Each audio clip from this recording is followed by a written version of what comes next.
BMW가 최근에 휴머노이드 로봇으로 황금 부품을 조립하는 데 성공했다고 발표했습니다. 이런 뉴스를 보면서 최근 들어서 자동차 회사들의 로봇이 상당히 빠른 속도로 발전하고 있구나 하고 받아들일 수 있습니다. 하지만 그렇지는 않습니다. 아직은 초보 단계이고요. 이런 것들을 통해서 자동차 회사들이 지금 절체절명의 숙제인, 과제인 비용 저감에 뛰어든다. 이런 의미로 받아들이고 그것은 아직은 많은 시간이 필요하다라고 생각하고 이 시간에는 조금 가벼운 차원에서 지금 자동차 산업에서 로봇이 어느 정도로 시험을 하고 있고 앞으로 어떤 과정을 거치게 될지 짚어보도록 하겠습니다. 우리가 로봇이라고 그러면 우선은 사람을 떠올리기 쉬운데요. 우리 주변에는 로봇이 널려 있죠. 하다못해 자동으로 계산하는 것을 포함해서 우리 식당에 가면은 음식을 날려주는 로봇도 많이 있죠. 뭐 예를 들어서 도어가 자동으로 열리는 것도 사실은 로봇이고 자동차 회사 공장에 가면은 엄청나게 많은 로봇들이 차체를 조립하고 도장을 하고 합니다. 그래서 이런 전체적인 측면에서 우리나라가 세계적으로 로봇을 가장 많이 쓰는 나라로 조사가 됐습니다. 세계 로봇 연맹이 22년에 실시한 로봇 밀도 조사에 따르면 한국이 압도적 1위였습니다. 그러니까 만 명당 로봇이 몇 대냐 하는 수치로 표현을 하는데 한국은 1000대고요. 두 번째 싱가포르가 670대, 일본이 399, 독일이 397, 중국이 322, 미국이 274로 우리의 4분의 1 수준입니다. 다시 말해서 이런 측면에서 그 나라의 사회 상황과 변화 과정을 짚어볼 수 있는데 그냥 무작정 우리는 이것을 받아들여야 하는 피할 수 없는 것으로만 이야기를 하고 있는데 과연 그럴까요? 그건 앞으로도 더 많은 논의가 필요할 것이라고 저는 생각을 합니다. 어쨌든 오른쪽 위에 보이는 게 BMW가 그 자신들의 자동차 공장에서 판금 조립을 성공한 피규어라고 하는 로봇을 보여주는 건데 이 지금은 2세대로 진화해서 아래와 같은 모양으로 거의 사람과 같은 그런 형체를 하고 있죠. 느낌이 그렇지만 사실은 사람하고 많이 다른 건 사실이죠. 제 휴머노이드 로봇을 잠깐 그 역사를 살펴보면 그 간단하게 휴머노이드 로봇은 인간처럼 보이고 행동하는 그런 로봇을 말한다. 이렇게 정의를 하고 있죠. 1495년에 레오나르도 다빈치가 도르리하고 케이블로 작동되는 갑옷을 디자인했답니다. 그 외부에서 보기에는 이 갑옷 안에 마치 실제로 사람이 있는 것처럼 움직였다고 하는 기록이 있습니다. 그리고 1973년에 도쿄 와세다 대학의 연구원이 개발한 와보션이 실제 크기의 실물 크기의 인간과 유사한 로봇이라고 지금 그렇게 알려져 있고요.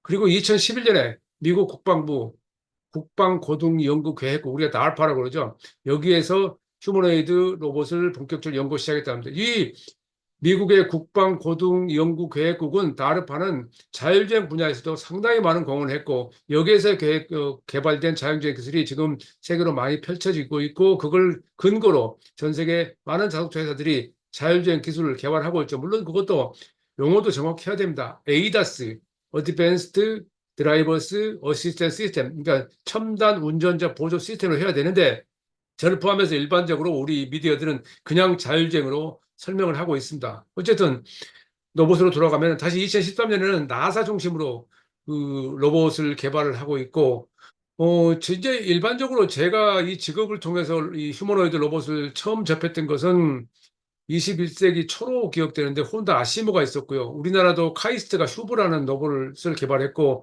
오른쪽 위에 그림처럼 3단계로 발전을 했었습니다. 그러나 이후로 그렇게 빨리 그 뉴스가 업데이트되지 않았지만 최근에 한국의 스타트업들도 이 로봇 개발에 상당히 공을 들이고 있는 것으로 보도가 되고 있습니다. 그 토요타도 2021년에 THR3라고 하는 조금은 다른 휴머노이드 로봇보다는 인간 모양과 덜 가까운 형태의 로봇을 공개하기도 했었는데 CES를 통해 공개하기도 했었는데 그 이후로 뉴스가 팔로우 되지는 않고 있습니다. 현재 그 휴머노이드 로봇 시장에 대한 분석을 보면요. 영국의 리서치 회사 인터랙트 애널리시스는 현 상황에서 16개 회사가 이족 보행 로봇을 생산 중이다. 두 발로 걷는 로봇을 생산 중이다. 그리고 이 지금 로봇은 인공지능의 발전을 통해서 상당히 빠른 속도로 앞으로 전망이 밝게 비춰야 이렇게 평가를 하고 있습니다. 또 여기에 대해서 로봇 팔, 여기 액추에이터가 들어가기도 하고 현대는 전기로 쓰는데요. 이 로봇 팔의 가격이 많이 하락했다.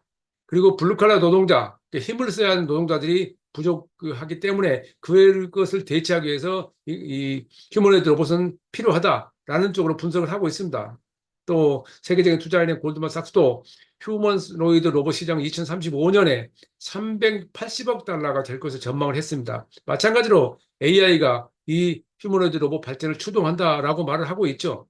지금 우리는 휴머노이드 로봇을 이렇게 그냥 방금 금방이라도 우리 앞에 올 것으로 이야기하지만은 실제 그보다 더 빠른 속도로 엔지니어들은 아래와 같은 표현을 합니다.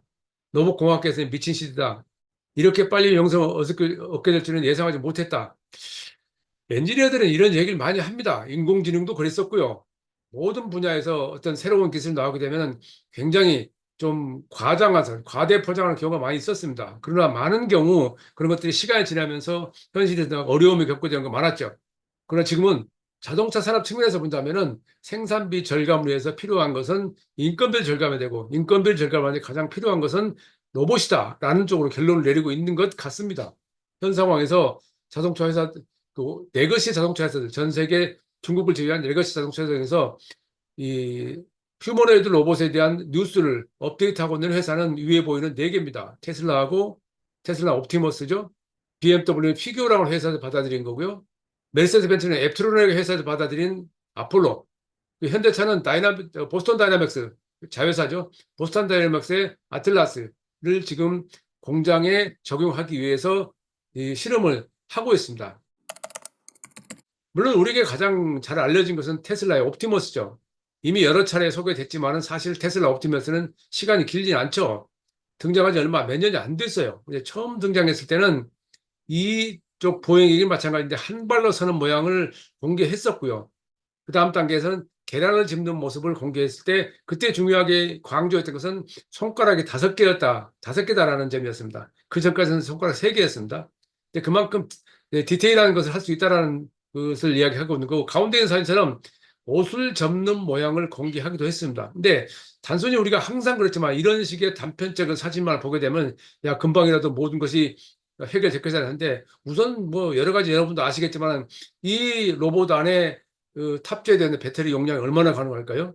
얼마나 쓸 수 있을까요? 그 수시로 충전해야 한다는 얘기죠. 그리고 이 팔에 그러니까 중요한 팔인데 이 팔의 액추에이터가 과연 그렇게 디테일하게 사람이 하는 것처럼 작업을 할 수 있을까? 지속적으로 할 수 있을까에 대한 문제점도 여전히 남아 있습니다.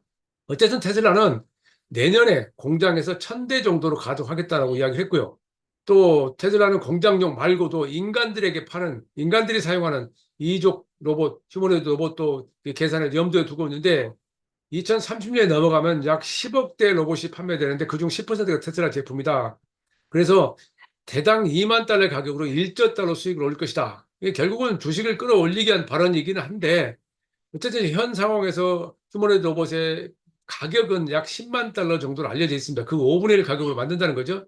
더불어서 이 테슬라는 2026년에는 소프트웨어 정의 자동차가 아닌 소프트웨어 정의 로봇으로 발전하겠다라는 그런 전망도 내놓고 있습니다. 근데 항상 그랬듯이 테슬라는 이런 약속 내지는 발표를 많이 하는데 그것들이 제대로 실현되지 않았기 때문에 지켜볼 필요가 있는 내용이긴 합니다.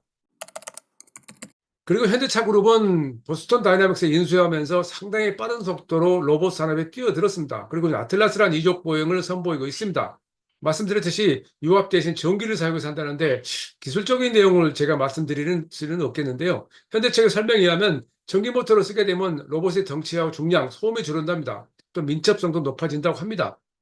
더불어서 인공지능 발달을 해서 이런 것들이 더 효율적으로 작동할 수 있을 것이라고 말하고 있습니다.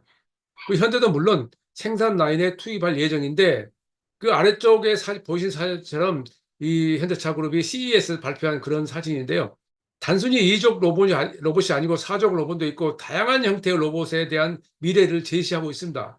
그러니까 탈 것을 포함해서 사람 여러 가지 형태의 로봇에 대한 새로운 그 컨셉을 제시했었는데 물론 이게 우리가 아까 말씀드렸듯이 이종 로봇이라고 우리가 흔히 말하는 휴머노이드 로봇만을 로봇이라고 생각하는 경우에는 받아들일 수 없겠지만 그 외에 도로를 굴러다니는 이동용 차라든가 다양한 그런 모델들이 있을 수가 있습니다. 그것에 대해서 현대차 그룹은 앞으로 로봇에 대한 미래를 상당히 크게 보고 있고 그래서 보스턴 다이나믹스를 과감하게 인수했다 이렇게 말을 하고 있습니다. 물론 현대차도 공장에서 이 보스턴 다이나믹스 1호 로봇이 조립에 뛰어들어서 어떤 작업을 하고 있다는 그런 영상을 공개하기도 했었습니다. 그리고 이번에 아까 말씀드린 BMW가 미국의 스파르타크 공장에서 판금 부품을 조립하는 성공했다는 것이 피규어라고 하는 건데, 피규어라는 회사의 그 서울 납품받은 모델입니다. 예.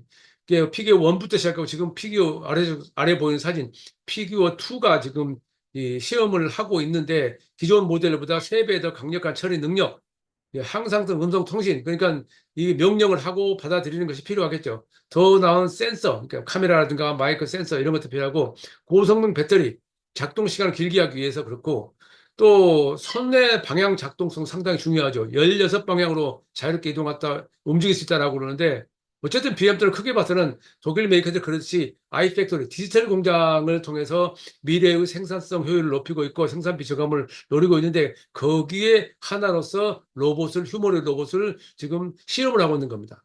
그리고 BMW 입장에서는 로봇을 실제 작업 공정에 투입하는 데는 앞으로 1, 2년 정도 시간이 소요된다라고 했는데, 예측이고요. 예상이고 전망이죠. 그것도 두고 봐야 됩니다.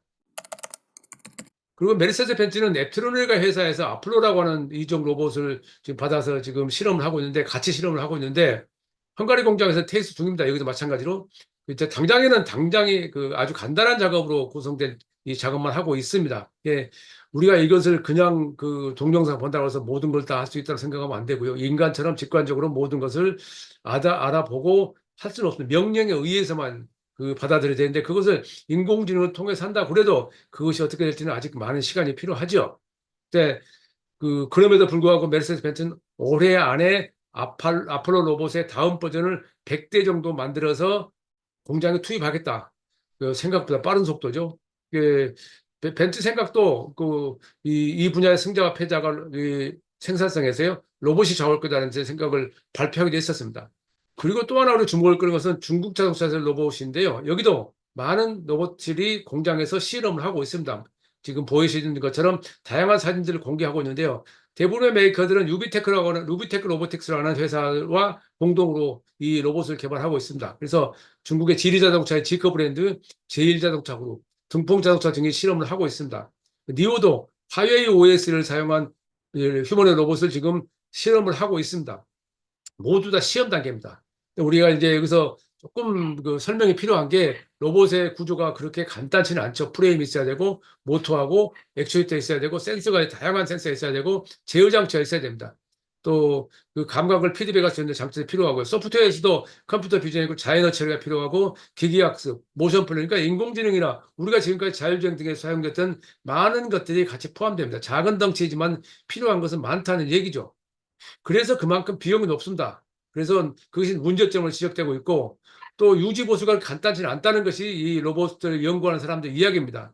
아까 말씀드렸듯이 배터리 수명도 그렇게 한계가 있고요. 또 기술적인 한계도, 이런 것들이 지금 그 여러 가지 복잡한 동작을 원만하게 할 수 있냐에 대해서는 아직도 한계가 있고요.